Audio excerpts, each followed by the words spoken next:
So welcome to the economics lecture, and here are the 7 words that I'm going to take you through.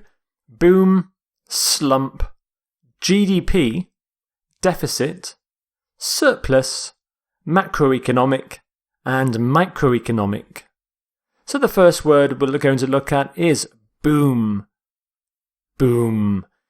If there is a boom in the economy, there is a big increase, a rapid increase in the growth of the economy. Maybe people are buying more things in the shops or there are more jobs, but the economy is expanding rapidly. So, for example, there was an economic boom in China during the 1990s. The real estate market was booming. Government policy saw a cycle of boom and bust. Boom and bust are opposite, so a boom is when the economy is growing rapidly. Bust is when it's not growing, it's either stagnated or it's declining. So boom and bust often go together. So sometimes governments, they make the economy expand really fast, but those policies then lead to a bust. We often talk about the boom years. The boom years when there was rapid economic expansion. The baby boom. The baby boom is when lots of babies are born in a short period of time.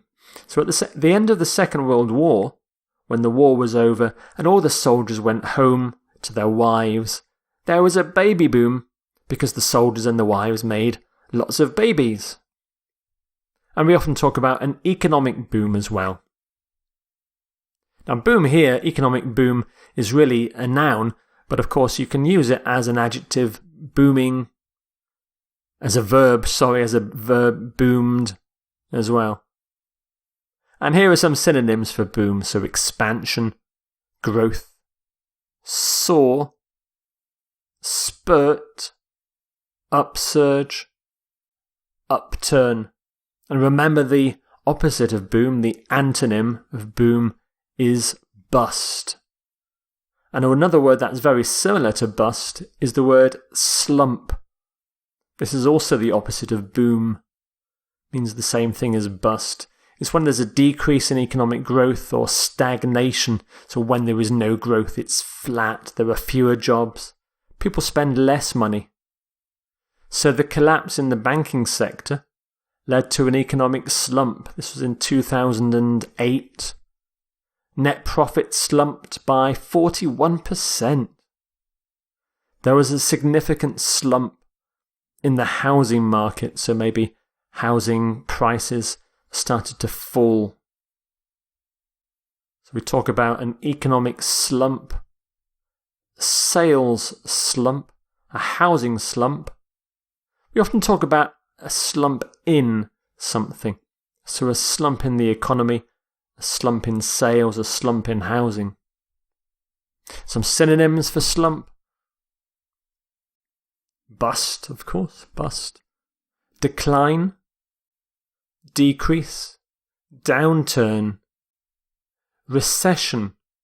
A recession is when a country's economy doesn't grow for 3 quarters of the year. And when a recession is really bad and when there is no growth for years, we talk about a depression. So a depression is worse than a recession. A recession is pretty bad. One way we look at where we measure whether a country is in a recession is through the GDP of a country. The GDP. And GDP stands for Gross Domestic Product. Now, a country's GDP, it's an indicator. It shows how productive a country is. So the GDP measures the total value of goods and services produced in a country in 1 year. It's often used to compare the wealth of countries and also to compare the wealth of the average person in each country. So, for example, we say things like the GDP per capita of Poland is $13,500. Capita means head. So, in other words, the GDP per capita means the GDP per person of Poland. And you calculate that, you take the GDP of Poland and divide it by the number of people in the country, and it shows you how much wealth each person has. 8.4% of Thailand's GDP comes from agriculture. South Korea's GDP increased by 3% in 2013. So, a typical collocation then is GDP per capita, also annual GDP, increase in GDP, and decline in GDP. Now, GDP is a very specialised phrase, so there's no synonyms here, although you could use the word wealth. So the country's wealth is its GDP. Your next word is surplus. Surplus.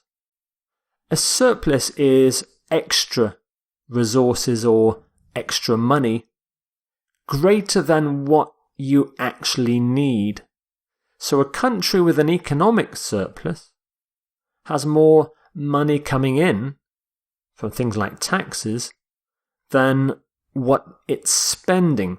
So it's got lots of spare money, extra resources. The government's policies created a large surplus. So maybe it cut spending or increased taxes. An increase in tax revenues generated a budget surplus.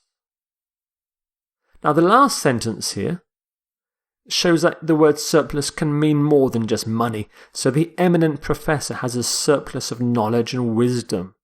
He's got more knowledge and more wisdom than he can use. He's very clever. It's a good thing. So he's very wise, very knowledgeable. Some typical collocations are budget surplus, economic surplus, an increasing surplus, a decreasing surplus.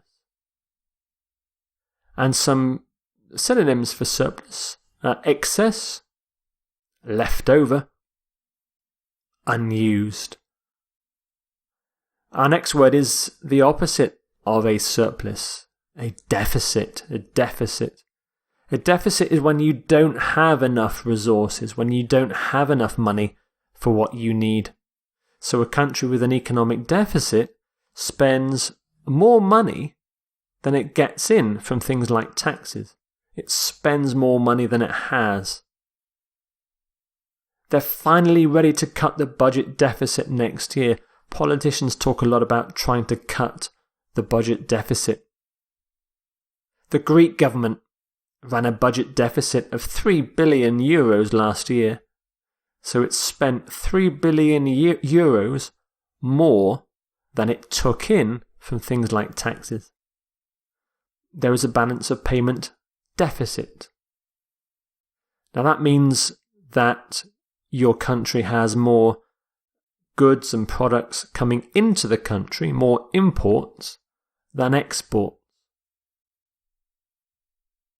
We talk about deficit reduction, reduce the deficit, a budget deficit, but also we can use the word deficit more generally. So here's an example of something that some children have in school when they don't have enough attention, when they can't concentrate in class. They have attention deficit disorder.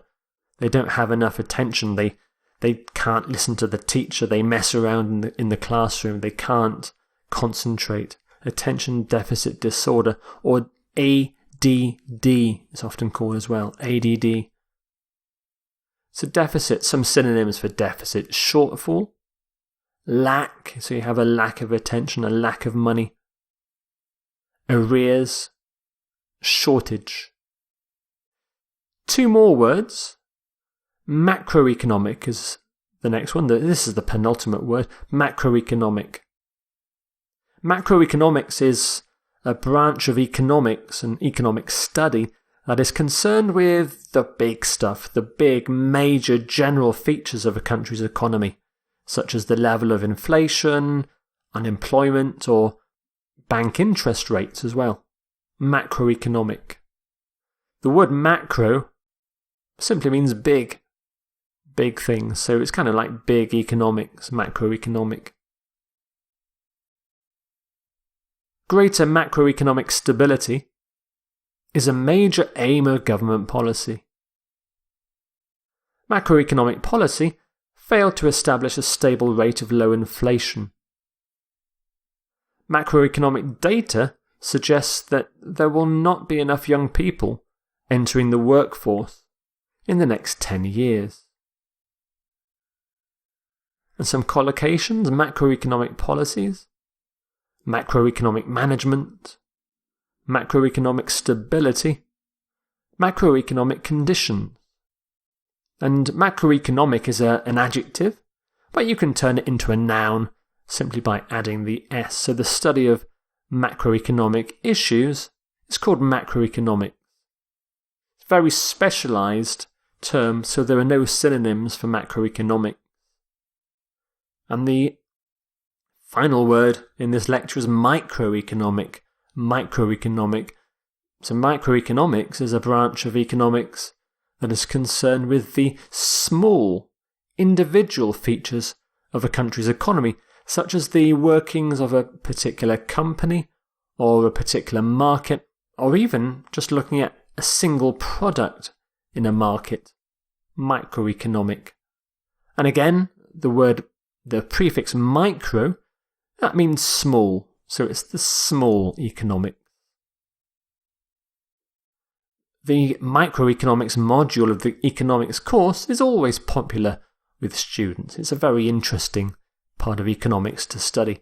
Microeconomics is concerned with the efficient supply of particular products. His study into the success of the iPhone was a model example of microeconomic research. So it's the study here of one product. So we can talk about microeconomic policies, microeconomic management, theory, reform. And again, like macroeconomic, you can turn it into a noun by adding an S. And again, no synonyms for microeconomics, because it's a very specialised word. So here are your 7 economics words then. Boom, slump, GDP, deficit, surplus, macroeconomic, microeconomic.